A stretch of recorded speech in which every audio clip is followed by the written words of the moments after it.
Hello everyone, and welcome to this Silicon Valley Innovation Center webinar. I do apologize for the slight late running here of the program, a few technical difficulties, but here we are and ready to go now, I'm glad to say. So here we are. I'm Rahim Rahimtullah. I'm your host today for the webinar. And as I said, we have Gregory LeBlanc, a distinguished teaching fellow at the Haas School of Business, and also just a brilliant speaker, one of Silicon Valley's finest thought leaders, I think, and I'm sure you'll be convinced of that as well today, as we're going to hear his presentation on becoming a tech company and on digital transformation, new business models, a really wide-ranging and interesting topic, very, very relevant to what's going on today, no doubt. So, Gregory, here we are. Thank you so much for joining us today. There are a couple points that I'd love to make, and all of these points are ones that are worthy of much longer discussion.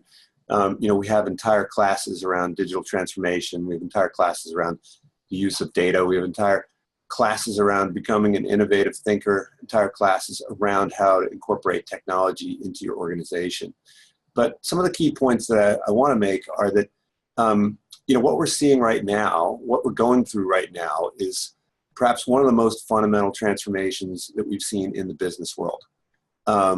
And I'm an historian by training, and so I think that having some context, having some historical context, understanding kind of the magnitude of these changes, and also how others have experienced changes in the past, is really helpful to kind of navigate the current circumstances. There was once a group of innovators that were brought together by the Wall Street Journal about 2 years ago, and they surveyed all of them and asked them what was the most important area of expertise to have if you wanted to navigate disruption, and the number one choice was history. Okay, understanding how people have experienced things in the past helps you to understand how to navigate things going forward, and that's sort of why we in business school use the case method, because we think that if you can put yourself in the position of people, with incomplete information, put yourself in a position of people who are, trying to figure out what their world is all about, and get some practice with that kind of decision making. It helps you going forward. So that's really what we spend 2 years doing with our MBA students. It's really kind of, running through these simulations, running through these historical environments, and so there's a lot of talk of what we call the fourth industrial revolution. This is a term that was popularized by the World Economic Forum, and look, it doesn't really matter whether it's the fourth or the third or the second or the 66th industrial revolution. I think that, the message that they're trying to communicate is that, they like to think of it as punctuated equilibrium. And there are these, moments where things move much, much faster. And the first industrial revolution took about, 100 years to fully realize itself. And it took more than that to get from the Midlands of England all the way over to other parts of the world that are still experiencing it. So this industrial revolution, however, is taking that degree of change, that magnitude of change, and compressing it into a much shorter period. And what's driving it, right? What's driving it is we all understand what's driving it. We all understand the rapid decrease in the cost of data capture and the cost of data retrieval, the cost of data analytics, and the cost of data storage. What we don't understand as well is that this dramatic change that enables us to utilize all this technology requires a change in management. It requires a change in the way we organize our work, the way we organize production, the way we organize our services. In other words, we have to rethink our business models completely. And so when I talk to business people, they think, oh, well, there's all this crazy technology that I have to understand and that I have to, utilize. And it's like, yes, but if you don't organize your company in the right way, if you don't change your management style, change your management structure, change your business model, then all of this technology is just going to be wasted. And I've seen countless companies spend a ton of money on data science initiatives, on digital initiatives, and most of them fail. I think it was IBM said 83% of all data science initiatives are failures. They fail to achieve the goals, and it's not because the technology is flawed, but because the management is flawed. And so if we try to understand even the first industrial revolution, right, we like to focus on things like the steam engine. But it turns out that the steam engine was sort of an afterthought. It kicked in only after the introduction of what we call the factory system. And the factory system was an reorganization of work, right? We moved from craft production toward this factory system. And the real, insight was that if we took the production process and we broke it down into ever smaller bits and then reassembled it, right, using modularity, then we could increase our productivity dramatically, okay? And then the technology facilitates that. Now, what's happening right now in the fourth industrial revolution is that companies are taking the production process and they're breaking it down into increasingly small bits and then evaluating each of those individual stages of production for whether or not it makes sense to do it internally or externally, right? Whether it makes sense to make it part of your strategic competency or whether it makes sense to, acquire it from some third party. And so, I call this kind of the Amazonification of business, because Amazon is taking this business model to its utmost, which is they organize everything they do in a modular way. Now, in order to do this, it requires an understanding of APIs and how APIs work. And the reason why is because every company now is fundamentally a software company. Now, I remember 20 years ago when I was teaching strategy, we'd do all these case studies. We'd look at Walmart, we'd look at, American Airlines, we'd look at UPS. And all of the companies that were successful had one thing in common, which was they were all becoming technology companies, right? They were, in other words, yes, of course, Walmart is a retailer. Yes, of course, American Airlines is an airline company. Yes, of course, Kaiser Permanente is a healthcare company. But at their heart is a grasping of the idea that technology is what their organization has to be all about. In other words, I love it when I talk to my students and they're like, "Oh, what are you doing?" I say, "Oh, you're going to work for a tech company." I'm going to tech, and those are like, "I'm going to finance." I'm like, hold on a second. Don't tell me like, well, you're going to a tech company. What is that? That just means that you're not going to be making pickles in Brooklyn, right? I mean, even there, I'm sure there's, those guys are they have an app which delivers the pickles. Every company now has to think of itself as a technology company first, and then they apply it in some other way. Now, Robert Crandall, who was the CEO of American Airlines, he said this back in 1990. I mean, 1990, think about that. That was how many years ago? I mean, that was a long time ago. It was before you were born, Raheem, right? This was a long time ago. And this guy said, we are a technology company. We're a software company that just so happens to own planes. And, if we could get rid of the planes, we would. But we need them to monetize our software. Okay, so if you don't think of yourself that way, and now it's like, okay, big deal. Everyone says this. I mean, you can't open up a newspaper or wait, do people open up newspapers? Yeah, I still do. I got a newspaper. Okay, but if you can't like, watch a TV show. Does anybody watch TV anymore? You cannot, I don't even know what I'm saying. You cannot go through your news feed and not see, right, some CEO standing up there and saying, we're a technology company that also delivers healthcare, right? Or we're a technology company that also, does media, okay? And I'll tell you, if your CEO is not saying that, you should fire your CEO, because they need to think that way, right? It's technology first and foremost. Now, that's what I started saying 20 years ago. About 15 years ago, I modified that, because there are companies out there like Cisco and Intel and, not VMware, but Juniper Networks, and most of my students were coming from these companies here at Berkeley, right? They're all coming from these hardware companies. And, they were like, what's going on? It's like, you guys have to rethink your business, because at the end of the day, nowadays, every company has to be a software company. It's not enough to be, a technology company, right? Making really cool machinery. I mean, you have to fundamentally build your business around software.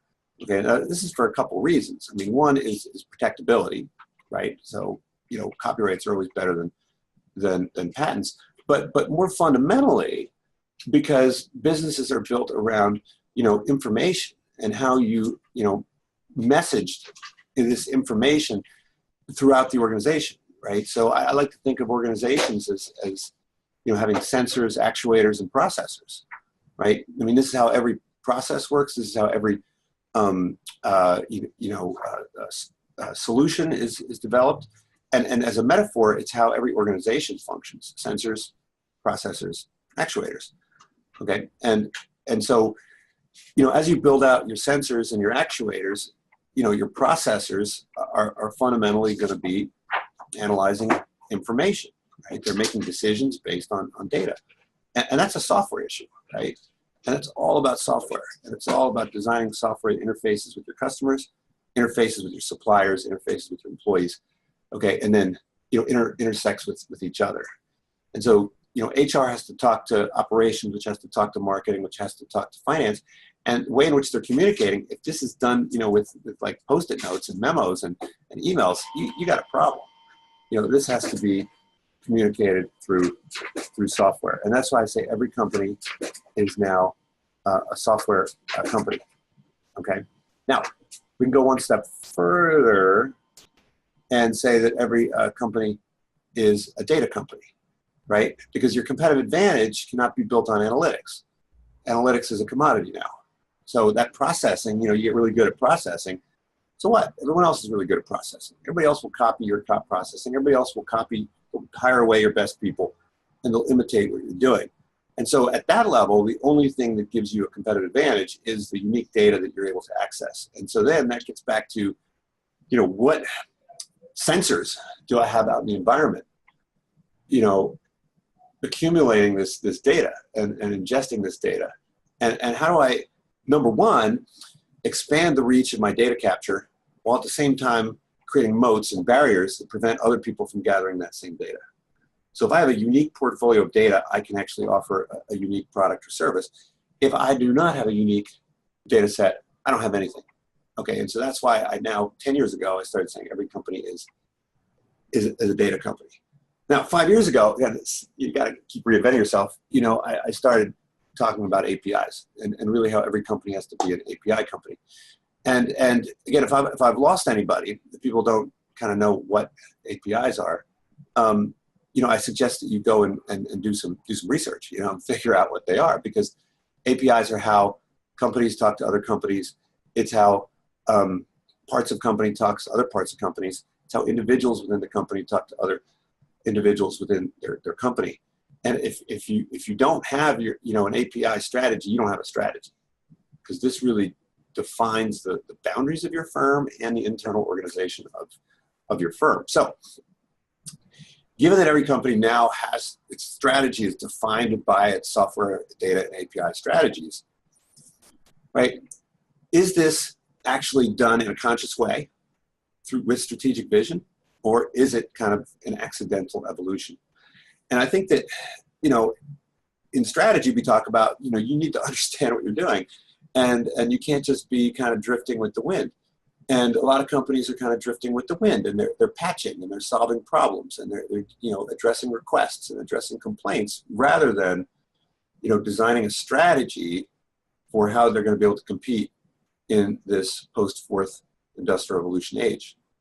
Okay, and so, a lot of things that I spend time with executives about is like, all right, fine, I understand new business models, I understand APIs, I understand strategy, but how do I change the way I make decisions within my organization, right? How do I change the way the people think? How do I change the culture? And I argue that you can't change the culture if you don't change the processes within the organization. You need to. It's great to say, right? We value rapid decision making, but then you effectively make it impossible for people to do rapid decision making by failing to give them the right data, failing to reward them for taking risk, failure to give them the tools to execute after the decision is made. And so I believe that the processes which you put in place are the things that drive the culture. Okay, and what you need to have is you need to have an ideas driven culture, and not a a request or complaint driven culture. And so I spent a lot of time, talking about culture, and how you build a culture. And if you want to build a culture that's responsive to the environment, if you want to build a culture that is continually reinventing itself, you got to get the processes right. And the bottleneck in most organizations is IT.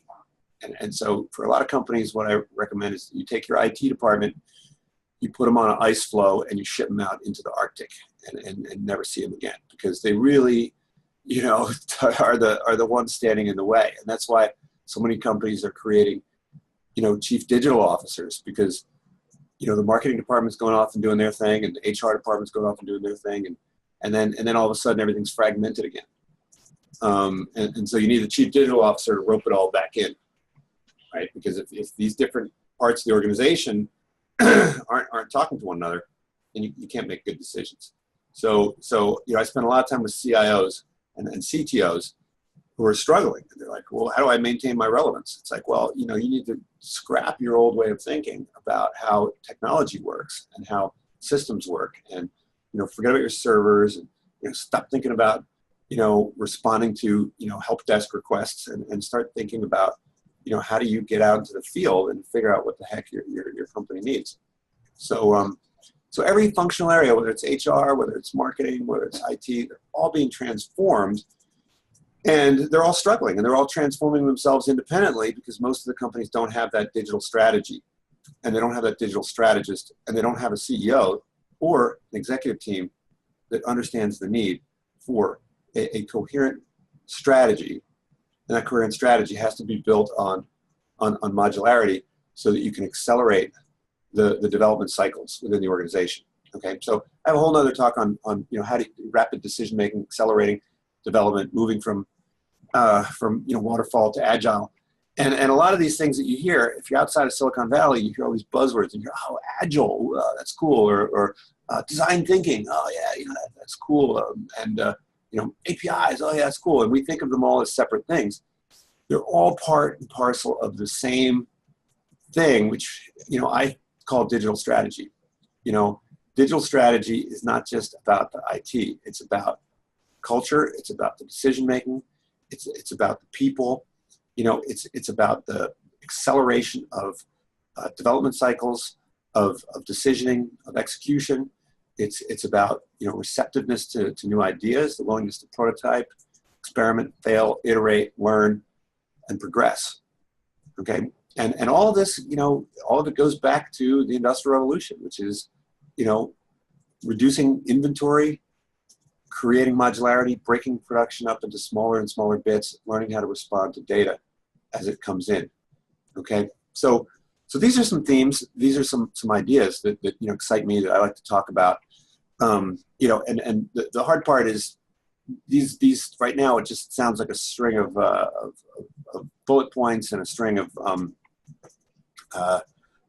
sound bites and buzzwords, and this is what gives business professors a bad name, is that everybody wants us to take what we do and put it into 20 takeaways, and if I went through and gave you the 20 takeaways about move from NPV to a VC way of thinking, move from the Hippo principle to A/B testing and experimentation, move from hardware to software, move from product to service, right? Move from waterfall to agile. Like, you could string together all those bullet points and then go off and say, oh, I got my bullet points. What do I do? It's not going to work, right? You need to actually immerse yourself in these ideas. You need to figure out ways to understand these ideas, right? And internalize them. And a lot of it comes from case studies. A lot of it comes from examples. A lot of it comes from frameworks. A lot of it comes from deductive and inductive thought processes.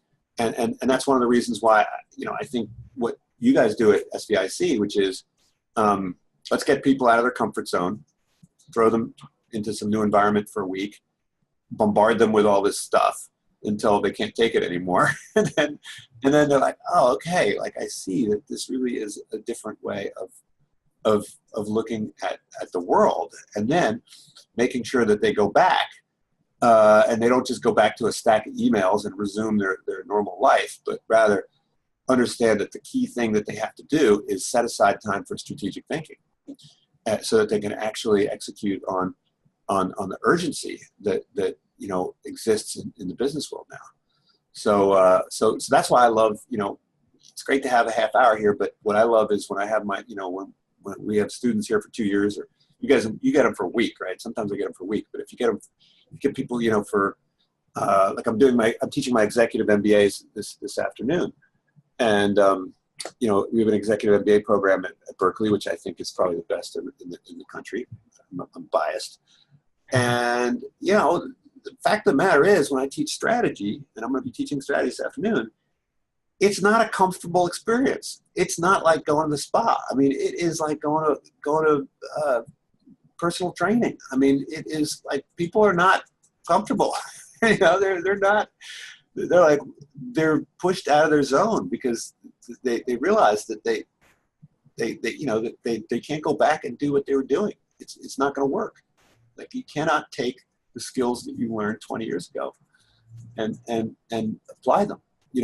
Even in academia where I can't be fired, right?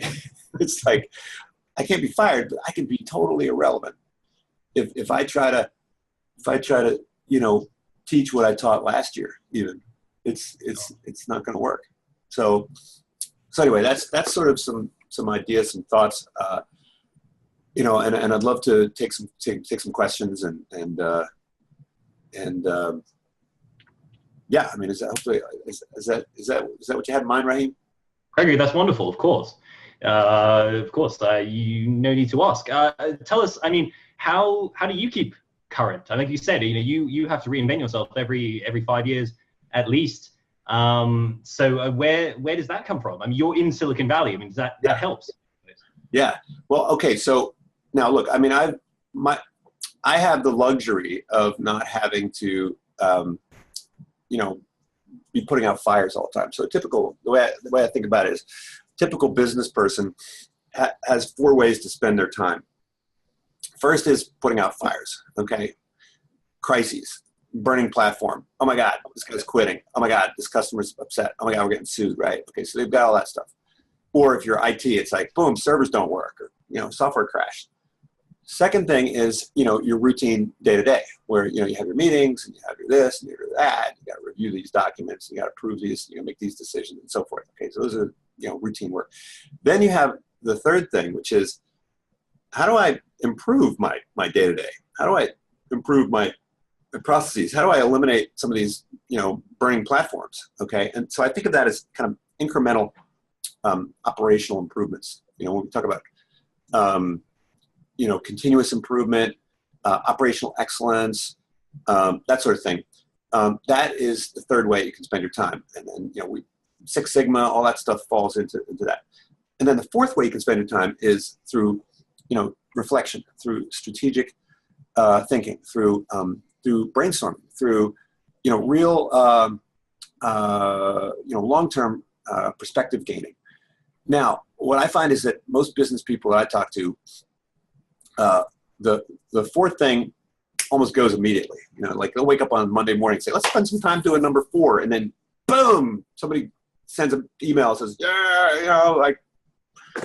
one of our products just blew up in Kansas. So that just gets lost. And then even the third thing, which is, operational excellence, that gets squeezed out because you got meetings, and then you got another meeting, and you got another meeting, and you got another meeting, and then boom, boom, boom, and then you got to do this conference call and that, blah, blah, and then that's gone, right?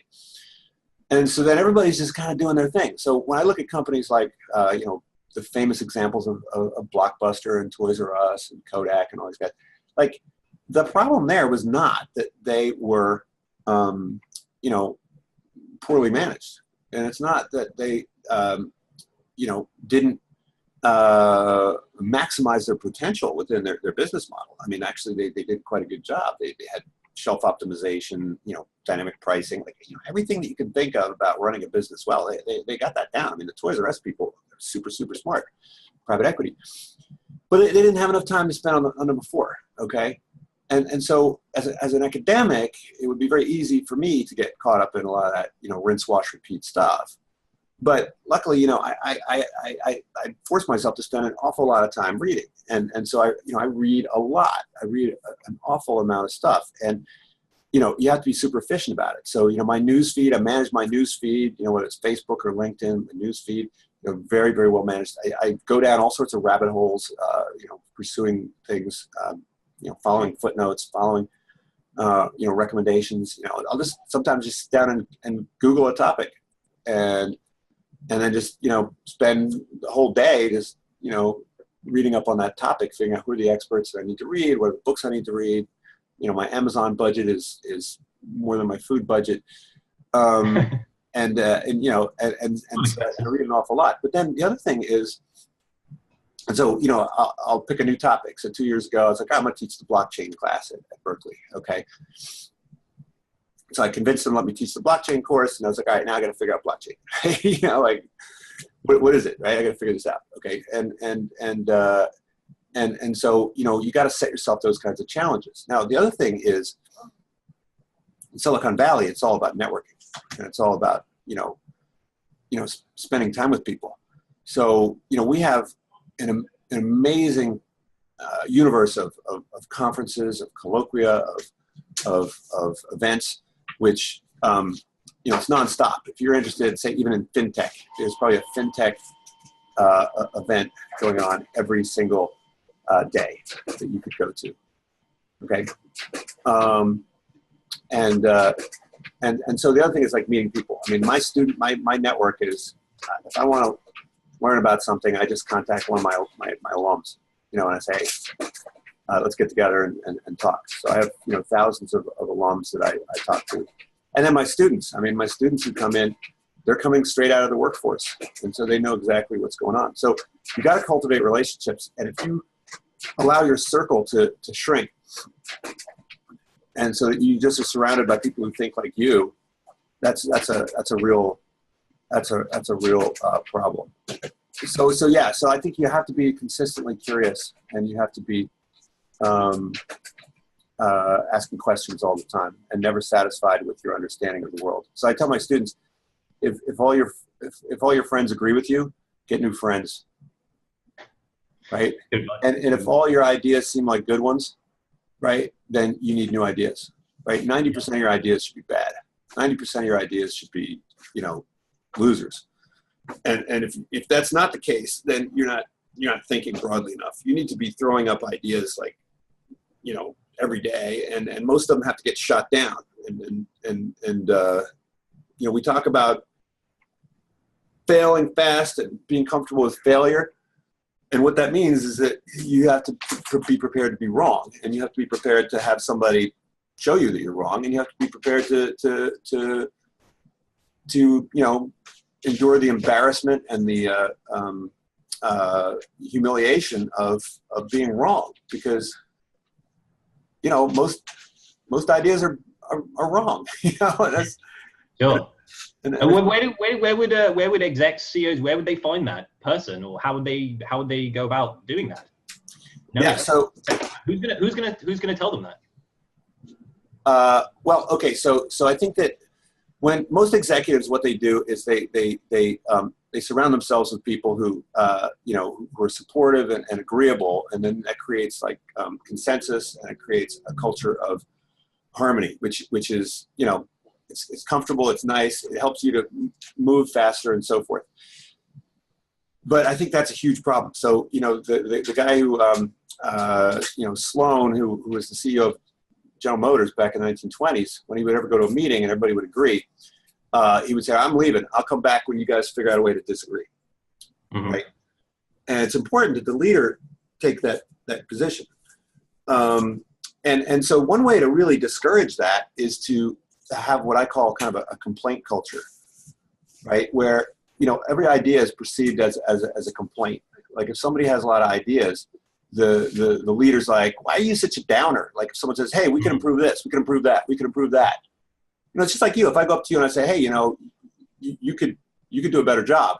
There's two ways you can interpret that. One is like, hey, how dare you criticize me? Like, why are you being so hard on me? The other one is like, really? Tell me. Like, give it to me. Tell me what I need, right? What do I need to know? Okay, and so, you know, that's inside your head. It's up to you to decide whether you want to listen to feedback or not, and whether you want to listen to it and see it as advice or see it as criticism. It's totally up to you. And it's not up to the other people in the organization. So when someone comes up to you and goes, "You suck," you know, you have to be like, "Really? Tell me. Come on. Give it to me. Like, I want to know." And if the leader does that, then it percolates all the way down. Okay. Yeah. Yeah. But, you know, like, I mean, I just saw Antony and Cleopatra last night, you know, the Shakespeare play. And, you know, in Shakespeare, they have this all the time where someone shows up with a message and they, you know, say, "Tell me good news, I'll give you gold. Tell me bad news, and I'll you know, throw you to the alligators." Yeah. Well, guess what? Guess what kind of news you get? Right? I mean, it's not a mystery why, you know, CEOs are out of touch. It's very simple. I mean, you know, it's quite difficult, I think, though, to put that into practice, isn't it? I mean, a lot of companies, execs, will probably pay lip service to that idea, and it's a very fashionable one too, of course, that, you know, feedback is a powerful thing. And of course, we talk about data collection. I mean, that's all about getting feedback, isn't it? And then acting on that feedback. And in that domain, it seems to be very much the thing to do. But when it comes to say processes, management, and so on and so forth, I think putting that thinking into practice and actually being mentally and sort of ready to take that feedback and actually accept it in the way that you say, where it's actually an opportunity to say, "Yes, tell me, let's build on this." It's a difficult thing, I think, isn't it? Yeah, I think it's extremely difficult because it's hardwired into our psychology, right? When someone pays you a compliment, the activity in your brain is actually the same as orgasm. You know that? And when someone, you know, disagrees with you, it actually activates your amygdala, and it's like a fight or flight response. And so you immediately put up your defenses. And so you actually have to, through, you know, force of will or system 2 thinking, using Danny Kahneman's phrase, you have to actually practice that muscle, which overrides that impulse. And as a leader, and then you have to encourage that in everyone else within the organization. So, you know, I have this model where I talk about, you know, remember, sensors, processors, actuators. In an organization, you have idea generation, idea evaluation, idea execution. And, you know, a lot of CEOs come to me and they say, "I don't understand. My people have no ideas. Like, they don't have any ideas at all. Like, they're just like dull and dismal and dreary people. They don't have any ideas." And I'm like, no, like, every single person in that organization has ideas, or they had ideas. And if those ideas have dried up, it's your fault, right? Because what you've done is you have, you know, failed to act on the ideas that you evaluated. And then that leads to a backlog in the evaluation of ideas. And so then people stop generating, right? Because, you know, if I have a to-do list that's this big, like, I got to do this, I got to do that, and then I show up, "Hey, I got an idea for you." It's like, "Hey, why are you giving me another idea? Like, can't you see my to-do list?" Even if the idea is all about how to shorten your to-do list, it gets blocked out. because people are just in this like fight or flight mode where they're like, you know, I got too much on my plate. Don't come to me with innovation ideas. And then, you know, the organization has, you know, what I call idea constipation, because I go to other organizations, they're like, "Oh, geez, we got so many ideas, we don't even know what to do with them." Like, it's just like, stop, no more ideas. It's like, no, you need to prioritize. You know, you basically need a ranking algorithm that allows you to, you know, rank order these ideas from the ones that are actionable and have a highest ROI to the ones that, you know, are you know, saved for later. And you know, if you don't do that as an organization, if you don't do that as a leader, then, you know, you're toast. And I love how Jeff Bezos said, you know, his job as CEO is to basically make, you know, 3 or 4 decisions a week, right? You know, and because what he's done is he's put in place a structure where, you know, if you think about your body, right? When I touch a hot stove, that information doesn't make it all the way to the brain. Right. It actually makes it to the spinal column, and the spinal column says, you know, just remove that. We don't have time to process. Let's not deal with that later. So you've got different levels of decision making within the organization, and you have to be, you know, responsive to you know, real-time data. Like, maybe you're just doing, like, people are browsing on the website and then you alter what it is that you show them. Okay, that's fine. Mm-hmm. But then you have to be thinking about the landscape and how it's changing and where you want to be in 5 or 10 years. And, that's really the CEO's responsibility. So the CEO is trying to think about, oh yeah, how do we adjust our pricing based on this shift in demand? Then he or she's just got a bad team and a bad set of processes. Mm-hmm. So fundamental rules of strategy don't change, but the types of decisions that you have to make do change. I think it was Eric Ries, possibly the author of Lean Startup. I think he might have said something like, his recommendation is something like, in every company you need to have some kind of process in place where you can evaluate ideas quickly. So you can, if someone has an idea, you need to have a process whereby it can be evaluated and accepted or rejected. And if you have that, you're winning. And there are a lot of platforms and kind of vote up, vote down kind of Reddit style idea. Software platform. A lot of companies have adopted these, and the problem. I think that's a move in the right direction, but I really think that the perfect platform has not yet been developed, because what you really need is like a routing switchboard, right? You need to have the ideas routed to the right people. I mean, I worked in a restaurant when I was a teenager, and I've yet to work for an organization that was run as well as that restaurant. I mean, like the way in which that restaurant was, restaurants are extremely competitive, and so they have to really be good at decision making to stay alive. And what I remember was that every night, at the end of the shift, all the waiters and busboys and the maitre d' would all get together, have a drink, and say, okay, like what did you learn today? Like anybody come up with any new ideas? Anybody have any observations? Whatever about processes, like how do we make sure the customer gets better service, or have you found any shortcuts for achieving the goals and so forth? And what happened was, if anybody said, yeah, I've figured out that if you go around and refill the water in this way, whatever, then whatever. And what happened is it would immediately get diffused. So everyone else who worked that night in that shift, it went out to them, and then that maitre d' would then, next night, different set of waiters would say, okay, here's what the people last night learned, and boom, it got immediately diffused. And so, there was this process for stimulating the generation of ideas, evaluating them and testing them. You test them out the next night, and then people were like, it didn't work. Okay, boom. And then, right, just executing on them. And most organizations, they struggle with that, because they don't. One of the problems that a lot of organizations have, especially public sector organizations, or is that they confuse voice and vote.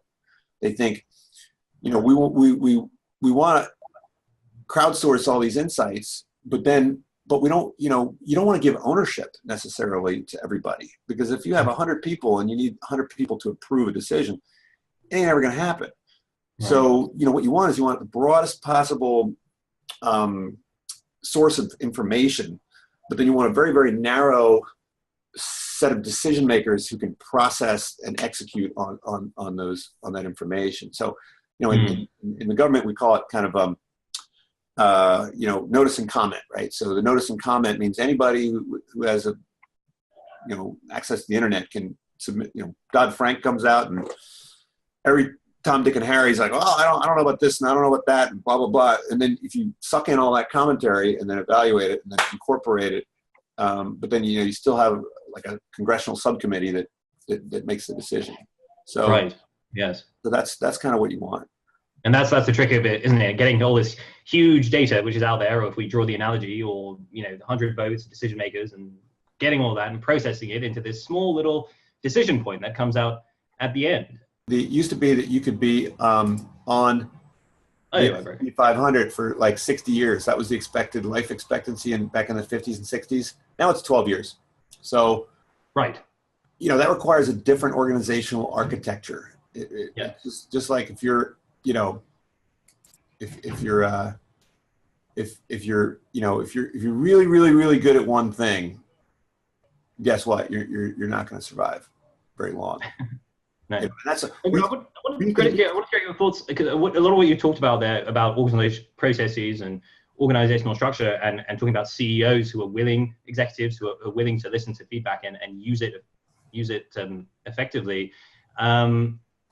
one way perhaps you could describe that is teamwork, or being a team player, or being able to work effectively with groups of people and teams. But one criticism I've read about MBA programs and executive education programs like that, and I wonder if this is the case with your program, is that the environments that those are run in tend to emphasize the individual, and it's quite a competitive environment, and executives are taught to be strong individuals, good at decision making. But in fact, in the environments that businesses now run in, and just like you're describing, that's not necessarily the attitude you need. You need to be able to listen to people a lot more, and take feedback, and be able to work with it. Is there a tension there for you?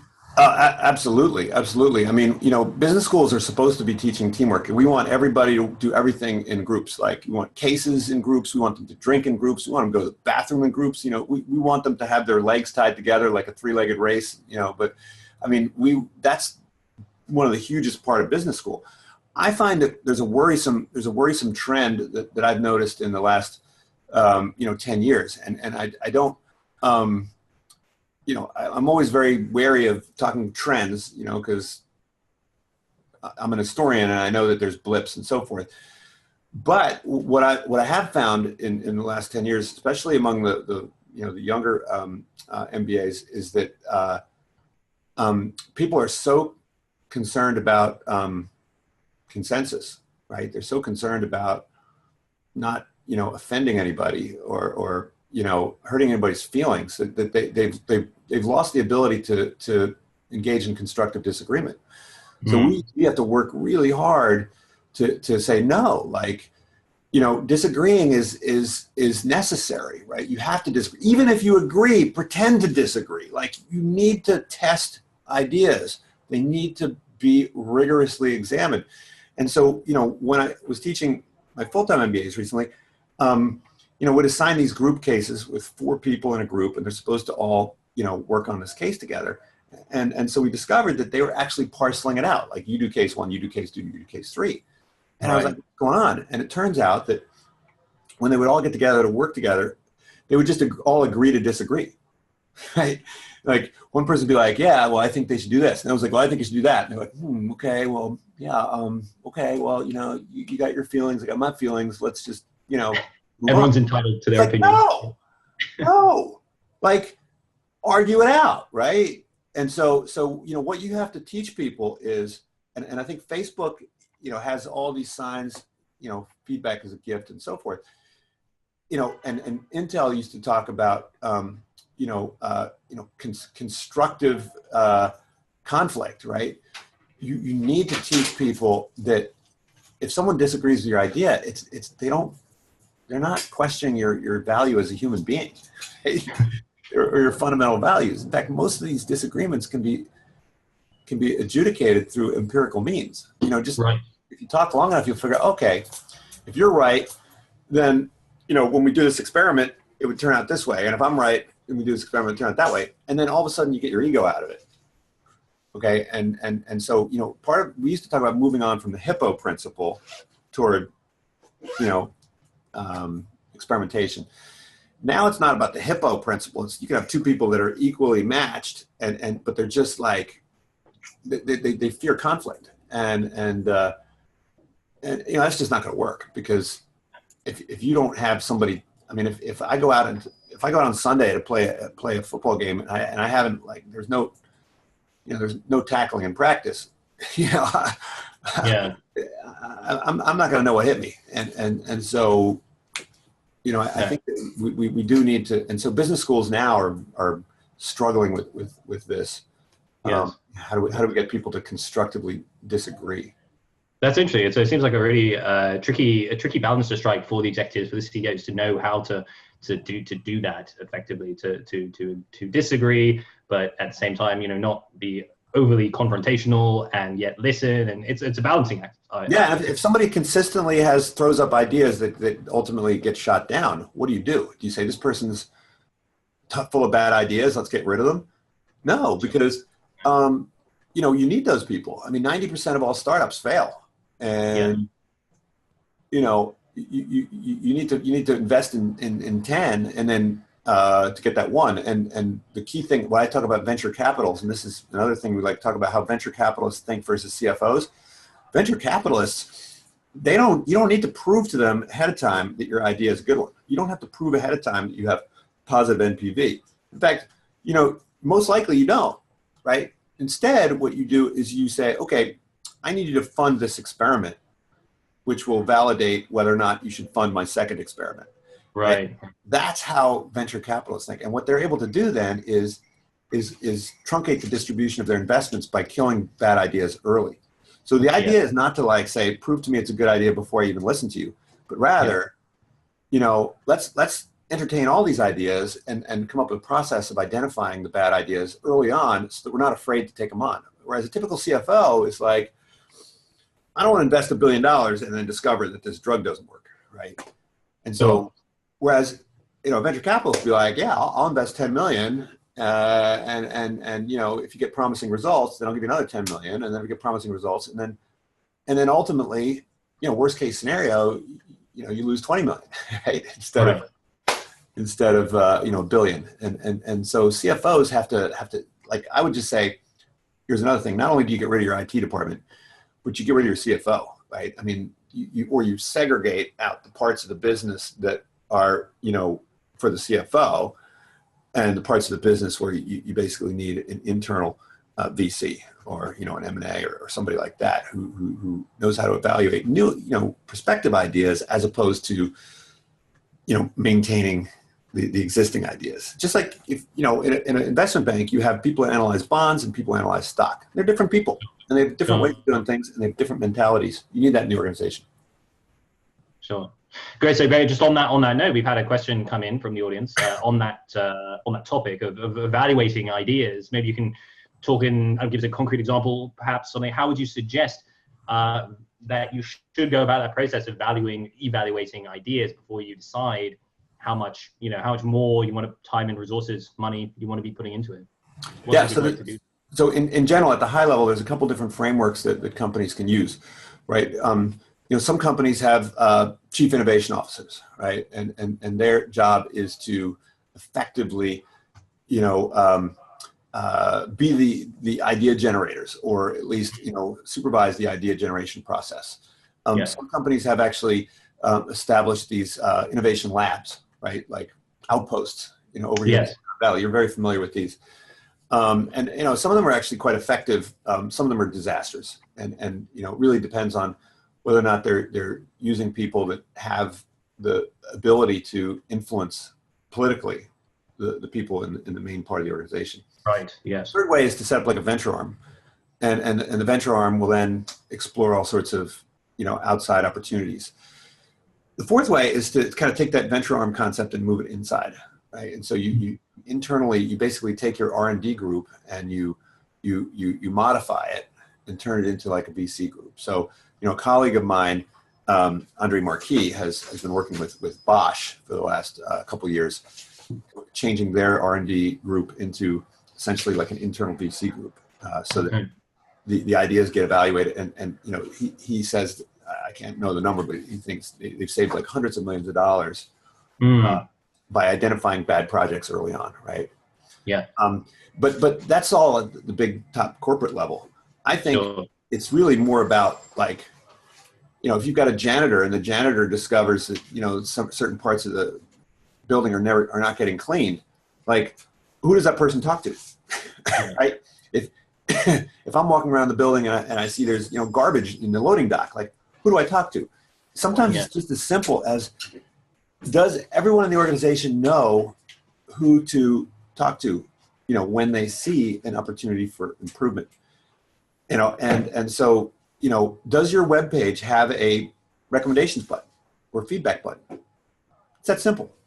Yeah. Do the customers have a way of saying, and I'll never forget this. I remember I was one of Amazon's first 1,000 customers. And, and I buy a lot of books. I mean, I buy a lot of books. Okay. So I used to have a paper list of all the books I was interested in. I would take it to the bookstores to go shopping, see if I spotted them. And so, I would put things in my Amazon basket, and then at the end of the day, they would empty my basket.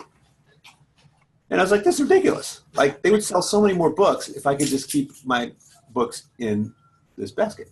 Right. And so Amazon had a feedback page. This was back in like 1995 or 6 or whatever it was. They had a feedback page. And so I clicked on the feedback page and I said, hey, you guys should let people leave their books in the basket. They could be like their shopping list. And I got an email back. It's like, great idea. And like 2 days later, the book stayed in my basket. That's amazing. And I was like, this is freaking amazing. Now, look, I'm not saying that was it me? I don't know. Probably not. There's probably 100 people coming in with that same suggestion. There are probably people internally that were saying, that's what we should do. I don't know. Sure. But when, if I think of, if when you're like, oh man, I think Facebook ought to change their interface like this, and then the next day it's changed without you even telling them, that's good too. Yeah. But what that means is that there has to be a portal somewhere, some person or some email address or some website where you can input things. Yes. And it also has to be recognized, right? Because if you say, like I remember here at Haas, I told the IT guy, I was like, look, you got all these sockets under the desk. And I saw an 80-year-old professor like under his desk trying to plug in his laptop. You should put the sockets on top of the desk. No response, no nothing. But 6 months later, I saw sockets on top of desks. Uh-huh. Okay. Now, if I got an email back saying like, great idea, great suggestion, and then I saw them later, I'm going to keep sending new ones. Right. But if it doesn't even get acknowledged, if I get the sense, well, this would have happened with or without my suggestion, then I'm not going to bother, because I got other things to do, and giving people advice is time out of my day, and I'm not going to give people advice if they don't want it. So every single person has to say, do I have time to give somebody advice? And if somebody's going to bite my head off when I give them advice, like, I got better things to do. And so if people, you should try it in your organization, go around and ask people, hey, I got an idea for you. If they say, tell me more, you're in a great place. If they're like, don't bother me, screw you, then, switch jobs. That's my advice. Yeah. And isn't it interesting? I mean, you send that email to Amazon, and the whole thing is not just they had the email address, but behind that email address, someone picked it up and relayed the message. I mean, presuming it was your message which did it, I mean, they relayed the message, it went through, it got to the developers made the change. The whole chain there was working, wasn't it? The whole feedback loop went full circle, and there you were next day, a couple of days later, and you saw it happen, and it all just went through. And so, I mean, that's quite remarkable, I think. Well, they say that, when it comes to, I teach a course on the workplace, and workplace satisfaction and engagement comes from a feeling of autonomy and control, right? These are some of the things people want. And what that means is that people want to feel like they can make an impact. And people actually want their companies to do better, and they want to help. Sure. And if you reward the people who help, and you don't have to give them a monetary reward, you just have to give them a thank you. If you reward the people who help your organization improve, you'll get more improvements. If you punish them, if you chop off their heads, if you say, stop bothering us and stop hassling us and stop being a complainer and a negative Nancy and that kind of thing, guess what? No more recommendations. Yeah. Guys up. And Greg, we've done a small poll here among our attendees. We've asked them what are the challenges they're facing with digital transformation, and I think this relates to what you're saying, because what people have replied, we give them a few options, and one of them they say, and this will probably be familiar to you, I'm sure, is that is a lack of knowledge about innovation and the next step. Secondly, and I think it's what you're speaking to, is be gaining internal support. They're not able to do that. Yeah. Well, that means that, old-fashioned skills and power in politics. I tell my students, like, when I was teaching at Duke, undergrads in finance, they would ask me, your finance class conflicts with the golf class. What should I take? And I would say, golf. Right? If you want to be a banker, that was back in the 90s. For the networking. Yeah, exactly. Nobody cares if you can, do a DCF on a fixed income instrument. They just care if you could work the phones. Okay. Nowadays, I think if you had to choose between a class on data science, which I teach, and a class on, power and politics, which my colleagues my colleague Cameron Anderson teaches, I would say take power in politics, because like if you can't make an impact, I mean, the organizations where politics have been replaced with policy, where, like Tim Cook said, the reason why so many big organizations make bad decisions is because the decisions are based on, PowerPoint and persuasion as opposed to experimentation. So, if you're going to work for one of these organizations, it doesn't matter if you know data science. It doesn't matter if you understand innovation. It doesn't matter if you understand new business models, because you're not going to make any headway with these people. Then you're just going to have to start your own company or go work for a company that's more receptive. But if you really want to fundamentally change an organization, or if you want to work in an organization that, where politics is a big factor, which is the vast majority of organizations out there, then you need to study power and politics. And you need to understand, because, even though I tell people to suppress these instincks, most people don't. So I like to use the analogy of the immune system. When it comes to ideas, we have like a thalamus gland, which, helps us to develop the ability to distinguish us and not us, right? Right. Your immune system doesn't attack your own cells. It just attacks other foreign proteins. And so we have the same thing. If it's my idea, great idea. Somebody else's idea, not interested. And so, what I tell people is like, hey, if you don't like unsolicited ideas, solicit them before they become unsolicited, okay? But if you're in an organization where people don't solicit your ideas and they don't want your ideas, then the only way you can make an impact is to convince people that it was their ideas.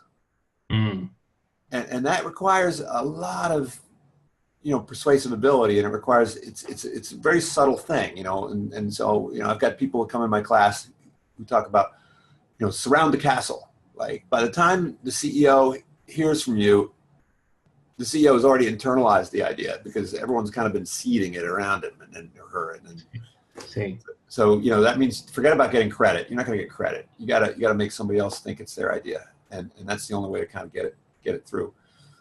And that's kind of, then you have a trade-off. Do you want to make an impact, or do you want to get credit? And right. Some organizations, you have to just forget about getting credit, at least in the short run. Well, Gregory, that's extremely interesting. I think it could take us into very interesting territory, no doubt. But I think we'll probably have to draw things to a close. I guess we're sort of just coming up to our time. And you guys at SVIC should offer, you should have like change management classes too. Sure. That's probably the hardest part. We could have you speak on them, no doubt. But Gregory, can I just ask, just as a final question here? You mentioned before about how you, as we can see behind you have a lot of books, do a lot of reading, and we were talking earlier about the sort of intellectual challenges that come with with being a CEO and how to keep up to date with what's going on. Are there any books that you can recommend for digital leaders who are sort of getting started and trying to implement their digital strategy?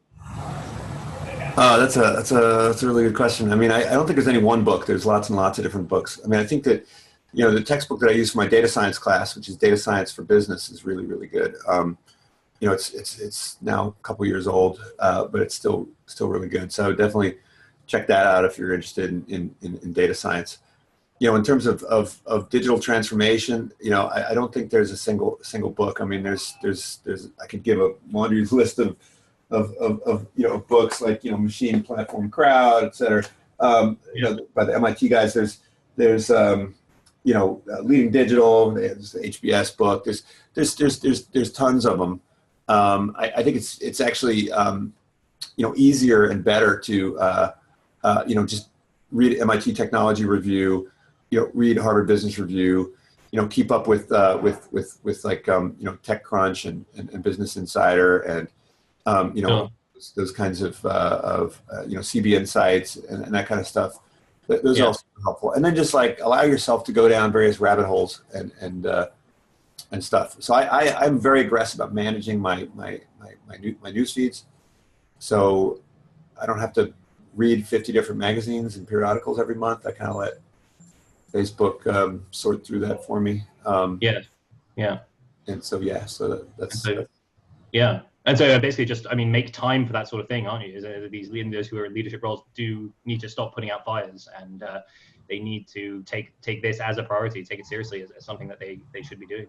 Yeah, what I was at a conference at Coke, and there was a novelist there, a very famous novelist, and she said, if you want to be a writer, you have to create a sacred space that's absolutely inviolable. You're going to like work from 9 to 12 every morning on your book, and it doesn't matter what's going on in your life. Baby screaming, write the book.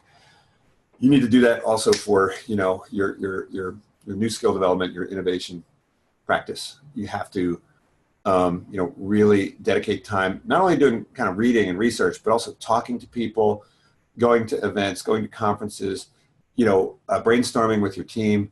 You have to set aside that time. Without that time, you're not going to get results. Wonderful.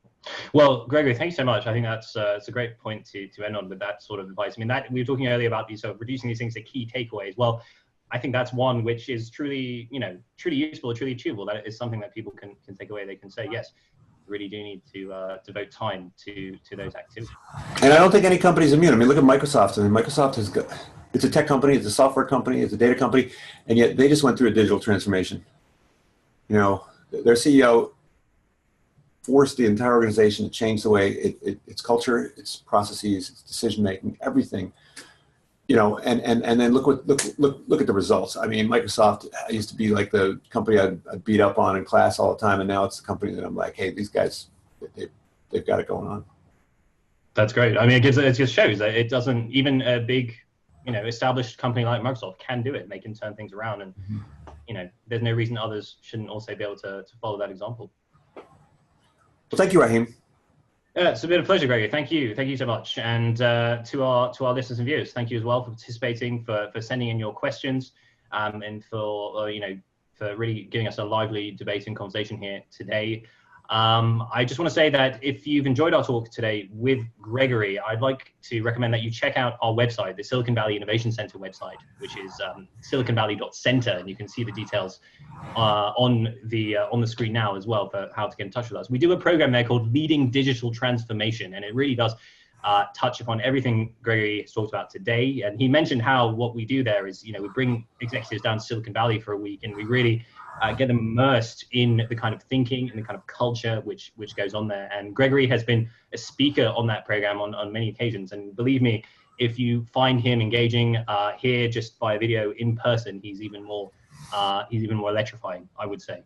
Yeah, if you saw this and you want to connect on LinkedIn, feel free. Just make sure you say, hey, I saw you on this thing, so that I know, that we've met. Fantastic. Yeah, absolutely. So do take advantage of that from Gregory, of course, if you would like to learn more. So I think that's where we'll have to wrap up today, unfortunately, because we could go on.